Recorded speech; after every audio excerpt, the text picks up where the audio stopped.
अयोध्या में राम के राज्याभिषेक की तैयारियां चल रही थीं।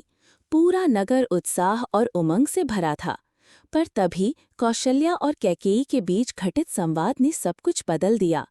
कैकेयी ने राजा दशरथ से दो वरदान मांग लिए, राम का वनवास और भरत का राज्याभिषेक।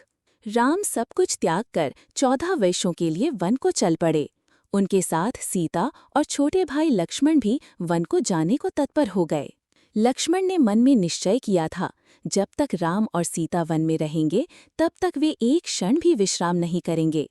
वे राम और सीता की सेवा, सुरक्षा और सहायता के लिए सतर्क रहेंगे। लेकिन ऐसा करना एक सामान्य मनुष्य के लिए असंभव था। बिना सोए 14 वर्ष कोई कैसे रह सकता है। उसी रात जब राम, सीता और लक्ष्मण वन को निकलने से पहले विदा ले रहे थे, लक्ष्मण ने अपनी पत्नी उर्मिला को अंतिम बार देखा। उर्मिला समझ चुकी थी कि उनके पति अब एक कठिन व्रत लेकर जा रहे हैं। लक्ष्मण ने उर्मिला से कहा, प्रिय, मुझे क्षमा करना। मैं 14 वर्षों तक न तुम्हारे पास आ सकूंगा, न एक पाती लिख सकूंगा और न ही विश्राम कर सकूंगा। मेरी एक विनती है, मेरी नींद को संभाल लो। उर्मिला ने कोई प्रतिवाद नहीं किया। उन्होंने सिर झुकाकर सहमति दी।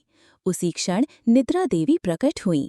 निद्रा देवी ने लक्ष्मण से कहा, हे वीर, तुम्हारा संकल्प महान है, परंतु शरीर की सीमाएं भी होती हैं। बिना निद्रा के शरीर दुर्बल हो जाएगा।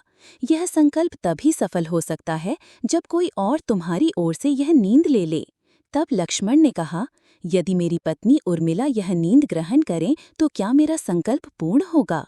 निद्रा देवी ने उर्मिला की ओर देखा। उर्मिला ने मौन सहमति दी। उसी क्षण से उर्मिला 14 वर्षों तक एक विशेष योग निद्रा में चली गईं। वो सोती रहीं, परंतु वो कोई सामान्य नींद नहीं थी। वो त्याग और तपस्या की निद्रा थी। उन्होंने लक्ष्मण की सारी थकान, सारे विश्राम की आवश्यकता अपने शरीर में समाहित कर ली। वन में लक्ष्मण जागते रहे, दिन रात राम और सीता की सेवा में लगे रहे। उन्हें कभी थकान नहीं हुई, न उनींदापन, न ही शरीर ने विश्राम की मांग की। जब 14 वर्षों बाद राम, सीता और लक्ष्मण लौटे, उर्मिला की निद्रा टूटी।